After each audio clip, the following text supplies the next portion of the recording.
Welcome, deliberate creator, to yet another mystical lecture by our beloved mystic, Neville Goddard, in his own wonderful voice.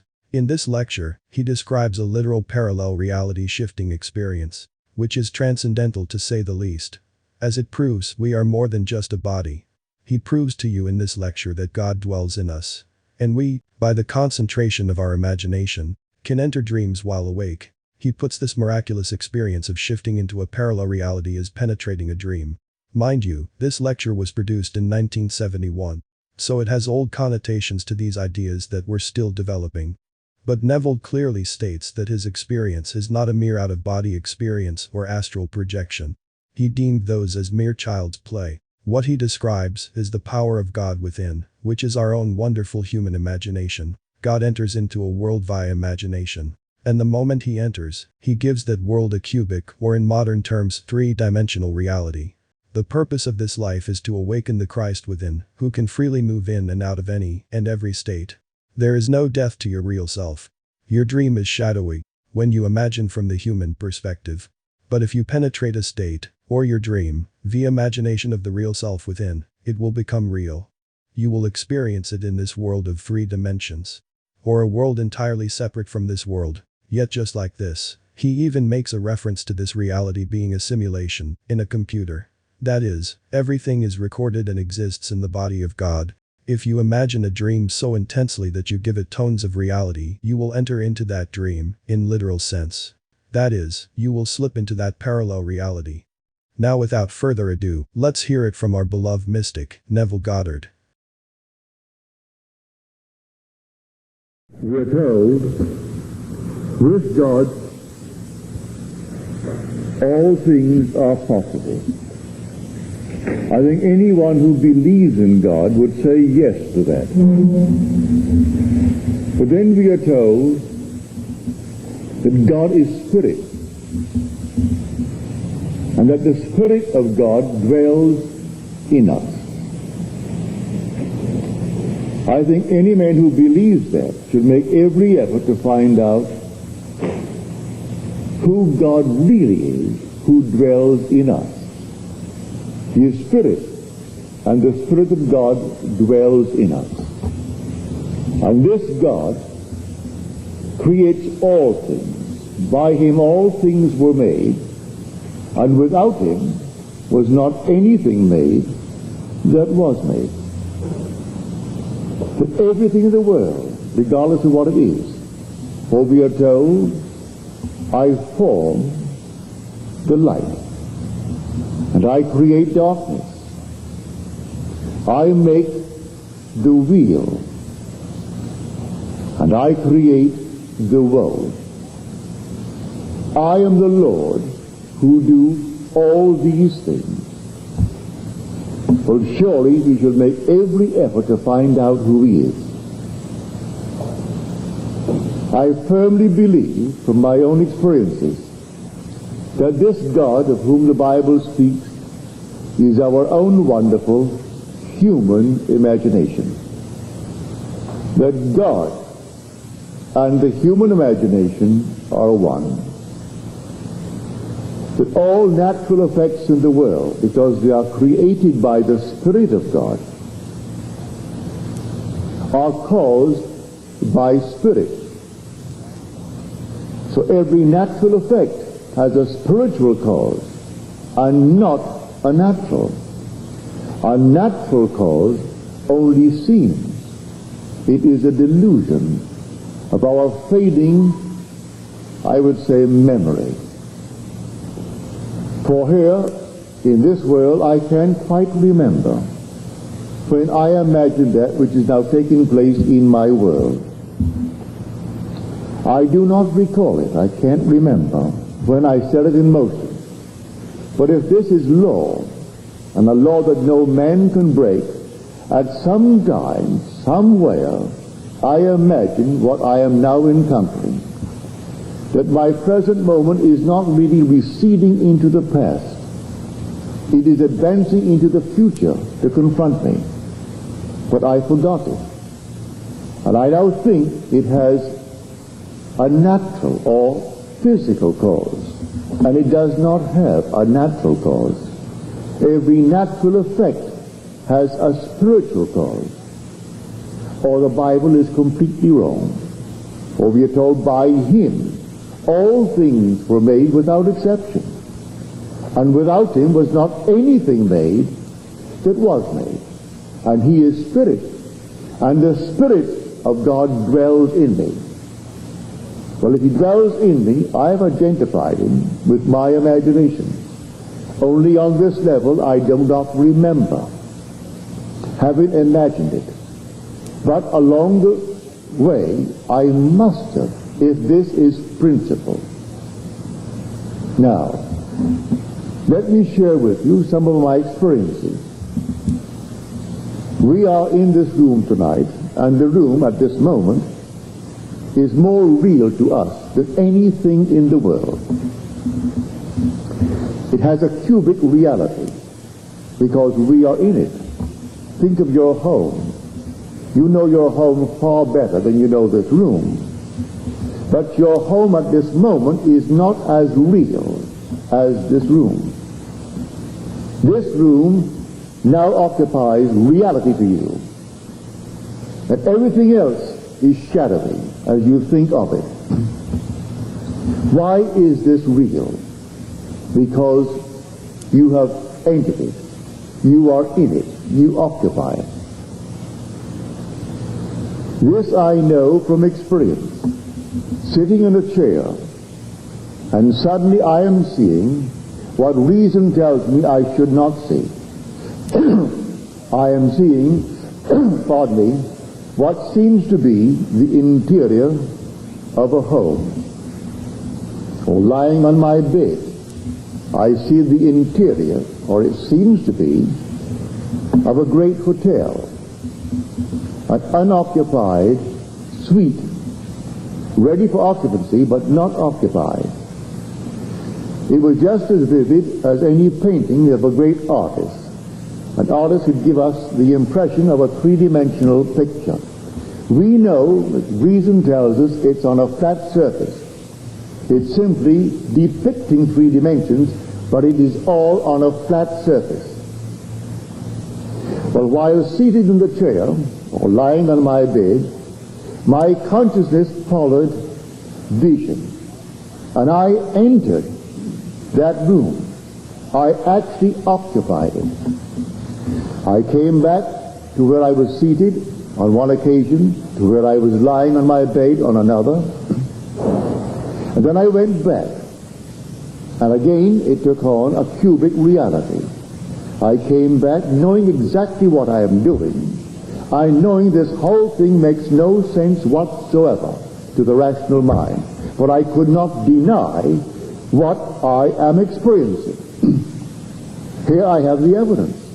No one to share it with, but I have the evidence. I came back and I went back into the picture. And the moment I entered the picture, it took on cubic reality. And after doing it maybe a dozen or more times, I said to myself, I'm going to explore. This time I'm going to go right into it and remain there and explore, which I did. So I stepped into the picture, and as it closed around me, from my bed it seemed to be 30 by 20. But when I stepped into it, determined this time to keep going, regardless of consequences, it closed around me a third of what it seemed to be as I looked at it from the bed. So 30 by 20 became 10 by 7. I found it to be a dressing room.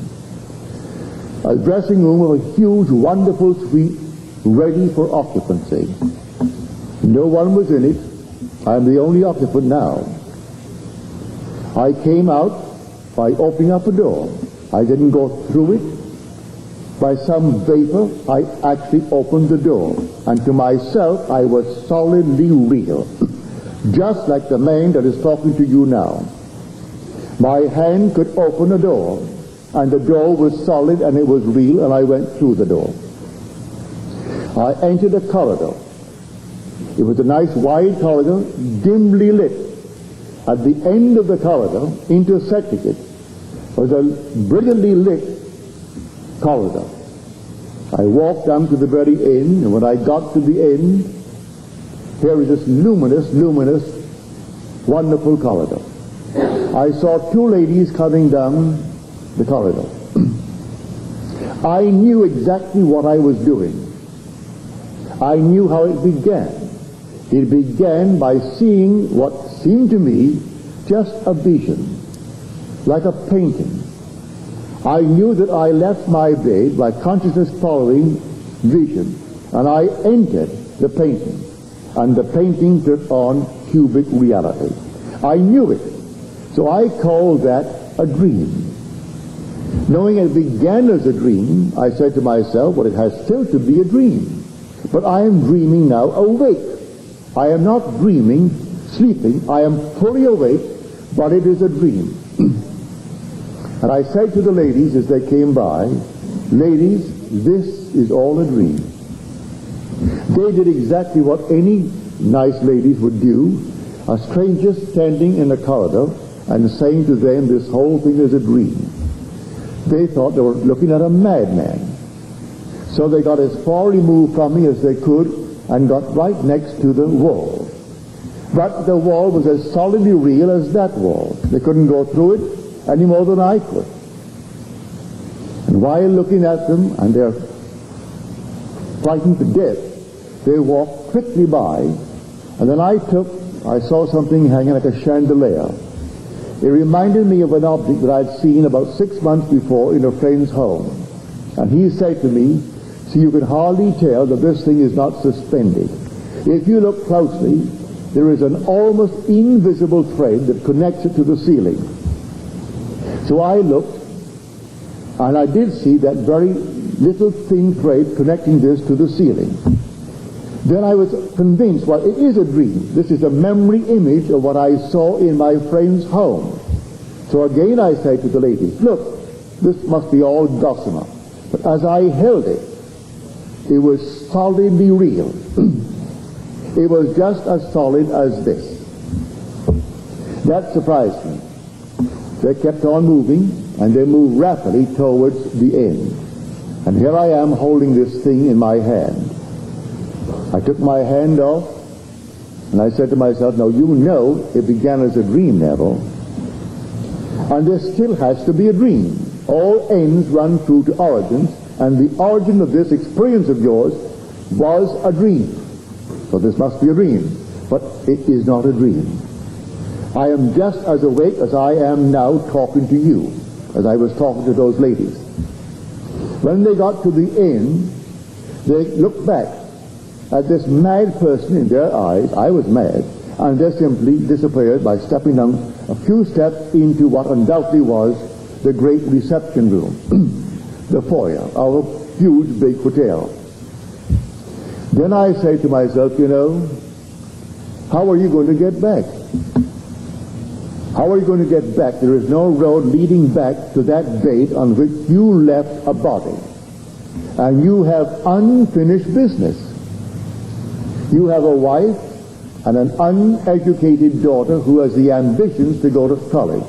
And she's now only in high school, and you have left inadequate funds to take care of your obligations to your wife and daughter.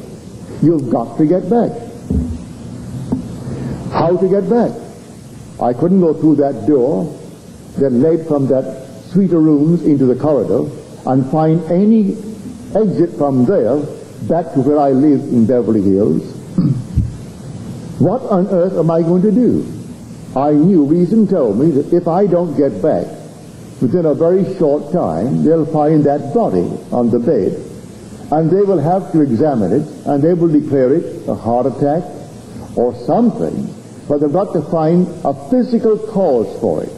And here I am looking at something entirely different. It will die all right if I don't get back. And I must get back. Then I remembered a similar experience that happened years before, where feeling brought me back. Feeling awoke me in a dream. I found myself on a beach. It wasn't Barbados, it was more like the Pacific Islands. I haven't been there, but I've been born in the tropics, so I know exactly what they must look like. But it was not the West Indies, it was the East Indies. And here I know I am dreaming, and I thought to myself, I wonder if I held a physical object and forced myself to awake, if I would awake. Well, I tried it. I held on to a pile driven into the ocean, into the beach, a solid mass of cement. As I held it, I said, I'm not going to let go. I'm going to awake right here. So I held it. And as I held it, I said, come on, awake. You know you're dreaming. And I felt myself come to, as a person comes to when they're waking in the morning. And I woke. And there I am, completely awake, wading in the water and holding on to this object. Then I went towards the beach, and a strange, peculiar animal approached me, and it scared me. I got back through fright, but I awoke in that water through feeling. Now, I'm not afraid of what I'm doing. My only concern is to get back and take care of my obligations to life, which is my wife and my daughter. Now, how to get back? I'm not afraid. I can't frighten myself because I am not afraid. But I thought feeling would do it. So I closed my eyes and I imagined that my head was on a pillow and that I could feel the pillow. And then for a little while, then I opened my eyes. I'm still standing in the corridor. I tried it again. And then by the third time, as I tried it, I could feel something under my head. And then I allowed it to remain, and suddenly I could feel it. I tried to open my eyes, and I couldn't this time.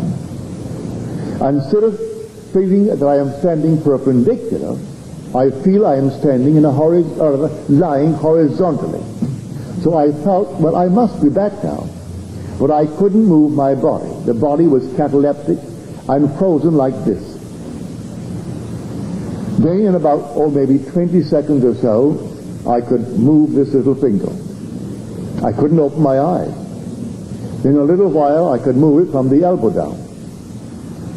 And then with tremendous effort, I could move it. And I pushed it out, and I could feel the warm body of my wife. Then I knew I was back. I hadn't yet been able to open the eye. Then with a tremendous effort, I could open the lid and saw the familiar objects in the room that I had left behind me. Then I knew what makes everything real in this world. The Spirit of God dwells in me, and He is my own wonderful human imagination.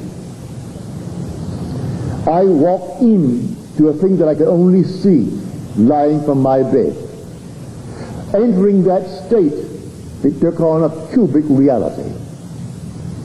God made this world real by entering. As we are told, He is not only I would say, in a translucent manner, we are told He is above all. He is also through all, and He is in all. If He is through all, He is omnipresent. If He is in all, He is immanent. That I'm told He dwells in me. He is in me, He is in you, He is in everyone. Am I now confined to this little place here at the podium? I am not. I proved that night. I have proved it a number of times since. I am not actually confined to where this body is. I dwell in it. And he who dwells in it is the Spirit of God, and the Spirit of God is my imagination. I have proven to my own satisfaction that my imagination can travel. I don't have to stand here and think of my home. I can stand here and penetrate my home, leaving the body here as I did on the bed. And penetrating my home, the home becomes a cubic reality, as it will tonight when I take this body home and enter my door. The house is a cubic reality. But must I wait until I get home tonight with this body to give it that? Can I not now, knowing who God is, that God is Spirit, He is now encased in this little garment of flesh, but He is Spirit, and I have discovered he is my own wonderful human imagination. So when man dies, he cannot die, only the garment that he wears can die. For that being that he really is all imagination. And as he enters, wherever he enters, it takes on cubic reality. That I have proven. The immortal you cannot die. It did not begin. So when you leave this world, because you are all imagination, the very moment that you depart, you are in some state, but you being there, you give it cubic reality. And the world is just as real as this world. It's terrestrial, just as this world is, and no one in this world can die. Everything dwells in your own wonderful human imagination. The purpose now is to awaken that being in you, so he is fully conscious at all times. Pardon me. That is the purpose of life.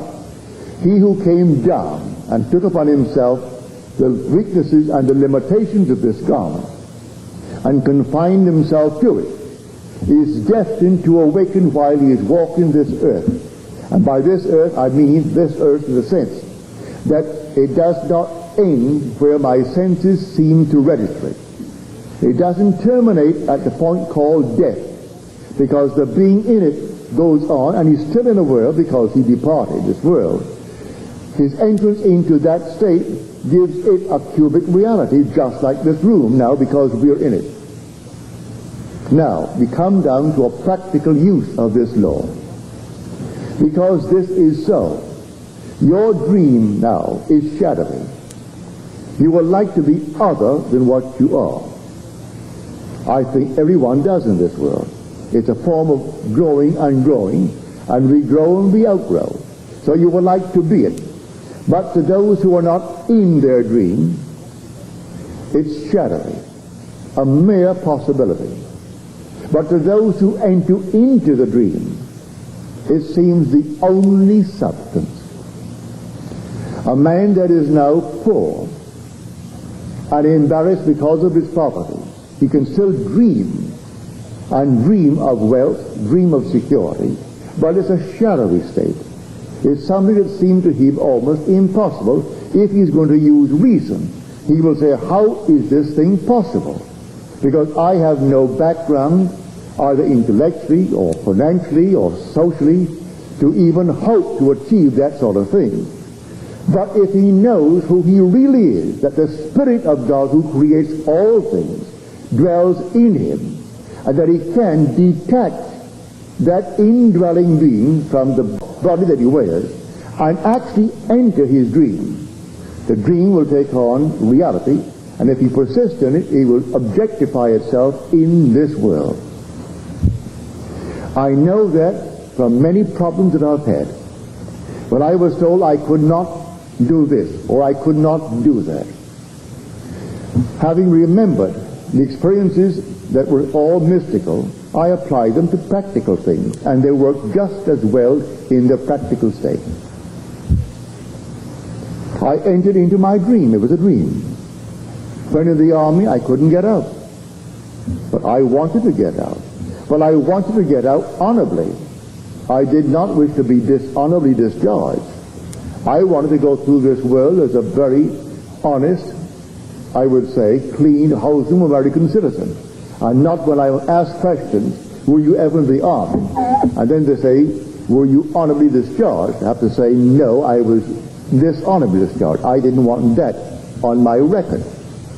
And so I would not run away from the army. I wanted to get out of it.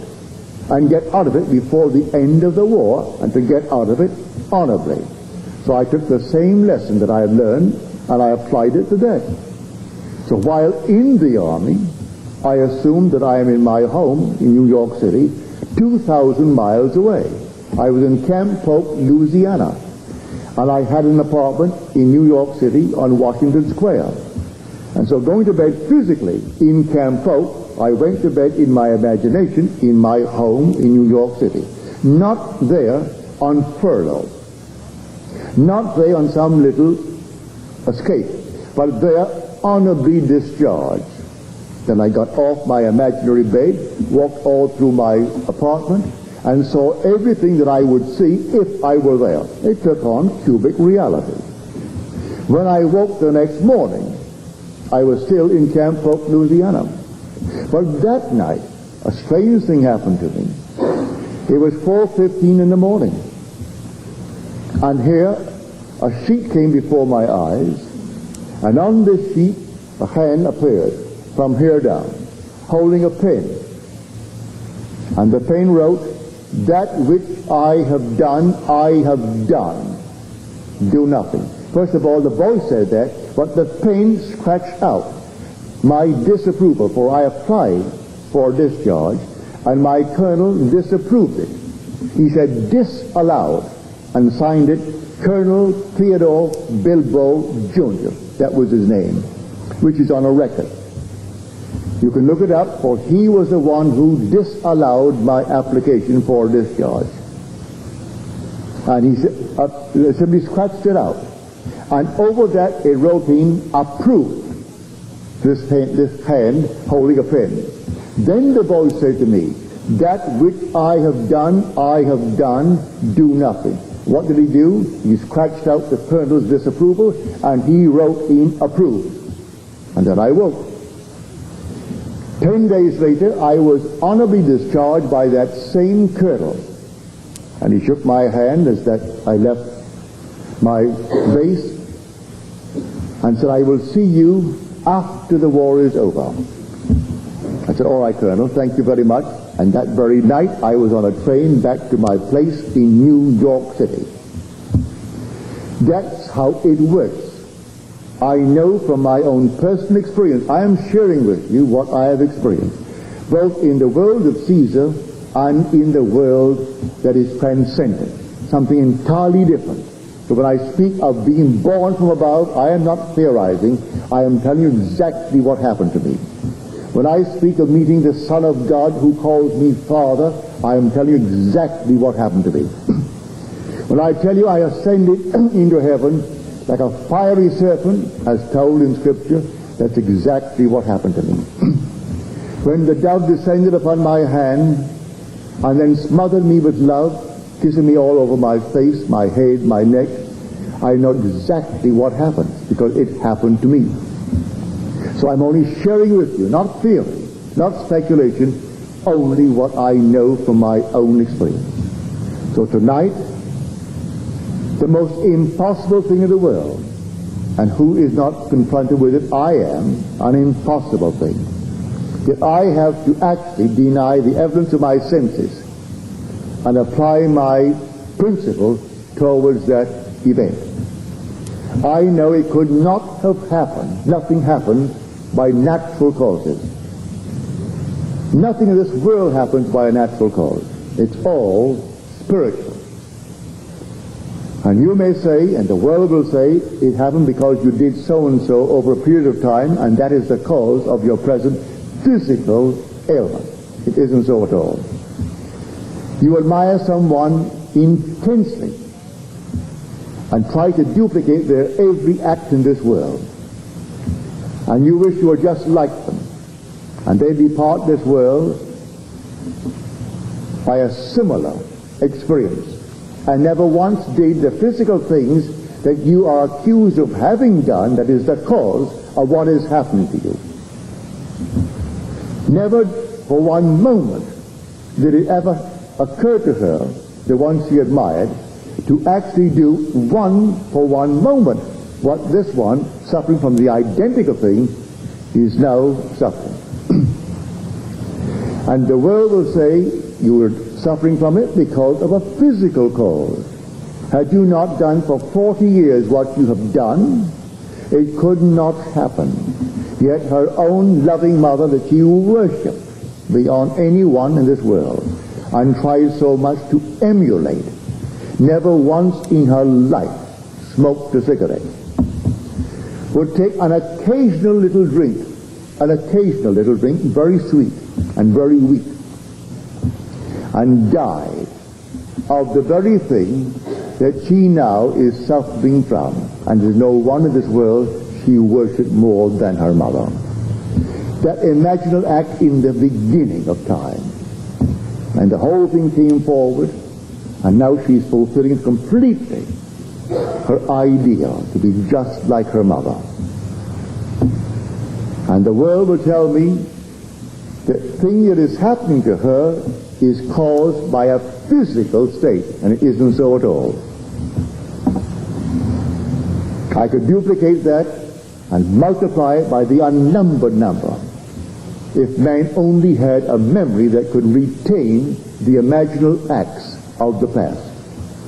Every natural effect has a spiritual cause and not a natural.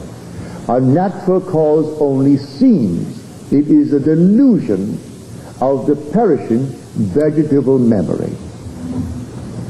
If man could only bear in mind that every simple little imaginal act sends a quiver through omniscience, and right through omnipotence, and right through immanence. So the whole thing is like a huge big computer. Your imaginal act instantly is added to the sum total of it all. And instantly the whole thing is changed. And the world is reflecting every imaginal act in this world of man, and keeping it all perfectly recorded, so that there is no such thing as a natural cause. It is all a spiritual cause. All things were made by him, and without him was not anything made that was made. And where does he dwell? He dwells in us. For he is spirit, and the Spirit of God dwells in us. And he dwells in us, and I have by experiment discovered what that Spirit is. And I tell you from my own experience, the Spirit of God and the human imagination are one. They are not two. So when you depart this world, your reality, which is the Spirit of God, is your own wonderful human imagination. And that gives cubic reality to everything in this world if you enter it. Now the secret is to enter it. Can I enter the state of my wish fulfilled? These other states were simply experiments. Can I enter the state of the wish fulfilled? I have done it. On several occasions I have. When it seemed essential, I did it. If someone asked of me, I tried my best to do it. And how do I do it? By feeling. As we are told in the 17th chapter of Acts, happy is the man that feeleth after him and finds him. He's speaking now of God. For in him we live and move and have our being. He just got through speaking to the Athenians, and he said, O men of Athens, I see that you are very religious, but I notice over your temple an inscription to the unknown God. Now, the one you worship as unknown, I will reveal to you. For he is not a God afar off. He is near, that you may feel after him and find him. For in him we live and move and have our being. So the God of whom I speak is never so far off as even to be near, for nearness implies separation. No matter how near he is, that's not the God. Can't be near, because I am he. Be still and know that I am God. That's what you're told in the 46th Psalm, the 10th verse. Be still. Why? That you may know I am he. I am God. So the fundamental sin of Scripture is the lack of faith in I am he.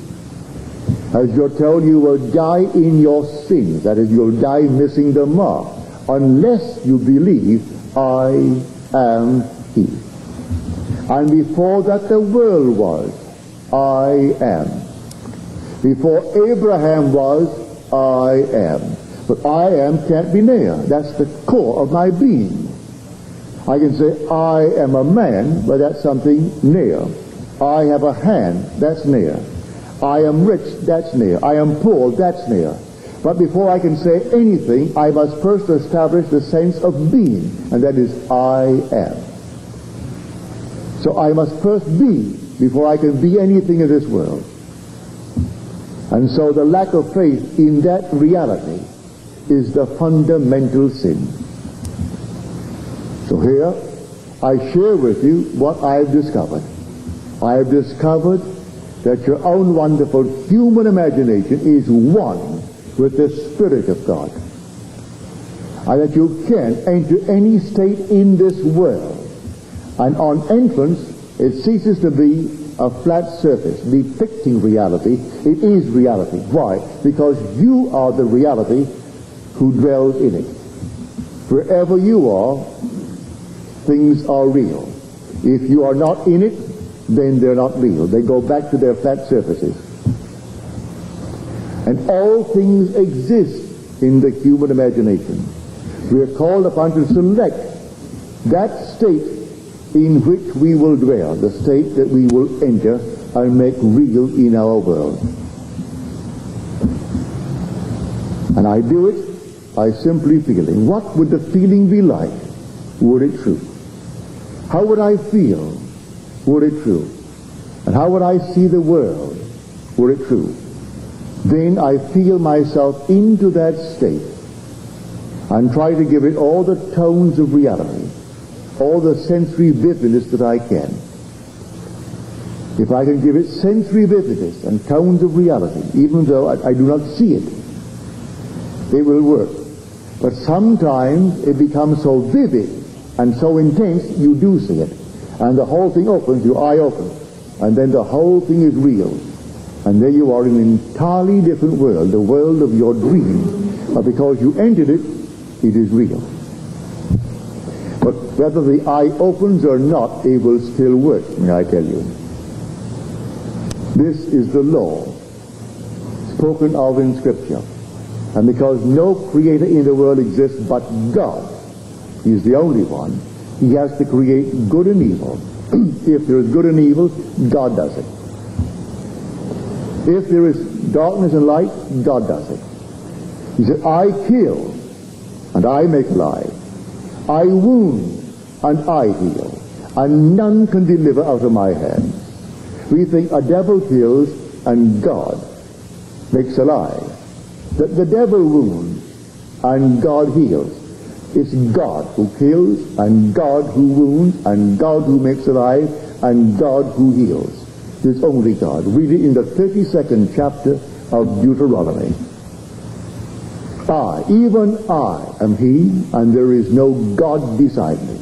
I kill, and I make alive. I wound, and I heal, and none can deliver out of my hands. And that God spoken of in that chapter is seated here in everyone who is seated. And that one in you is the Spirit of God, and the Spirit of God is your own wonderful human imagination. So blame no one in this world for anything that befalls you. It's too late to share with you an experience of mine last Sunday morning, but I will on Friday. I asked for it. I woke at 1:30 and thinking of many things concerning my dear wife. I asked for some wonderful experience now, and then fell asleep. And it came in the most glorious manner as I was waking at 6:15. Ran straight to my yellow pad and wrote the whole thing down. It was the most vivid experience in answer, because I wove myself into an experience. It had to take place.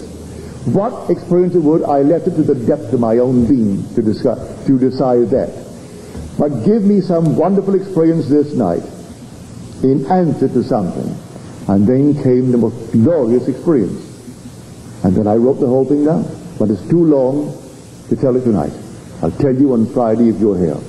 But whether you're here or not, I'll tell it on Friday. Now let us go into the silence.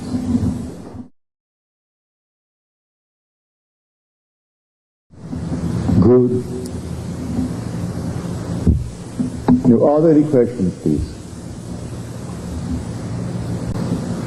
What's the difference when you went into the reality factor with the body on the bed and what they call astral projection? What's the difference? Is there a difference? Well, I have had out-of-the-body experiences, what the world would call astral projections, but they're not anything like this. I am convinced that the being that you really are is dreaming what you believe yourself to be.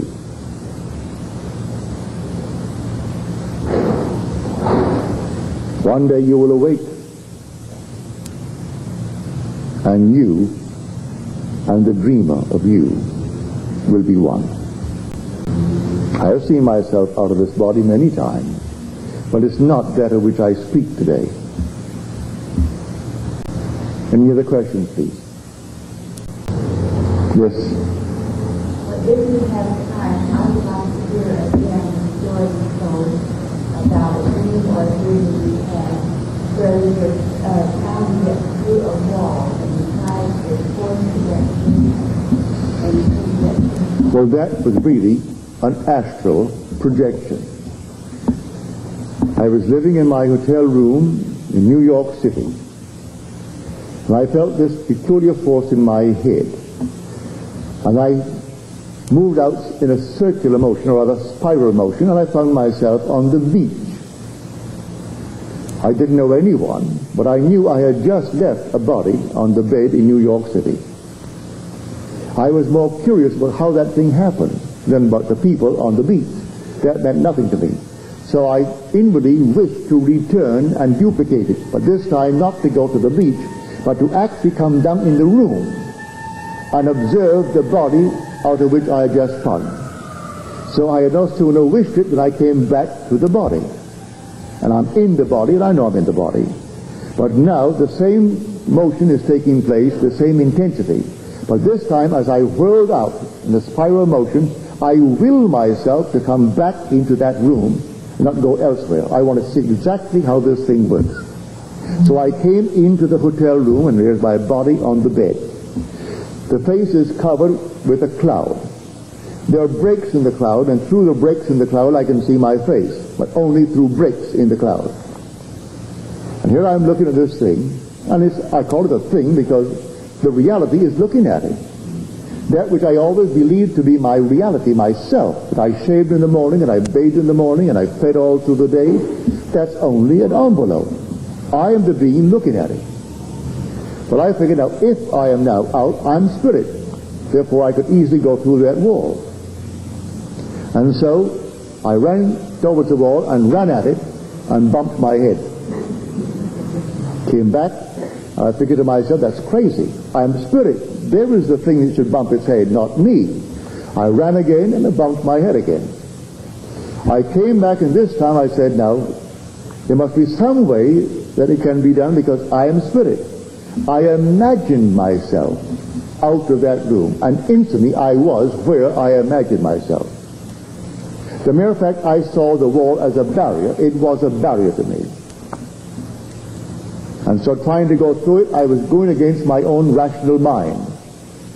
And so I bumped it. But when I stood in the room, not going through any wall or any door, I simply imagined myself elsewhere, and I was elsewhere. So that's how I learned that lesson, with a good bump. Now that was an involuntary projection. I have had many voluntary ones. But I'm not talking of that. That's behind me now. That's like child's play. I'm speaking of God in us, who is called in Scripture Jesus Christ. For the divine body of God is your own wonderful human imagination, which is one with God, who is Jesus Christ. That's the Lord. And may I tell you, in the end, although all these bumps and these horrors of the world, in the end he is infinite love. He appears at first as power, destructive violence, but in the end it was love behind it all. Just sheer love, nothing but love in the end, and that's God. Well, until the next time. We have a few left. We're closing in June. And here we are now, the 10th of May. And this time when I close, I have no plans for reopening. I'm not committing myself to this club or any other place after I close. I do not know what plans I have for the future. But I will be here. I'm under contract. And so I will be here until the last Friday in June. But I also have a contract in San Francisco for 2 weeks, the last 2 weeks of July. Beyond these two contracts, I have none, and I'm not going to commit myself. For I do not know what plans I will have beyond the fulfillment of these two contracts. Thank you. Good night.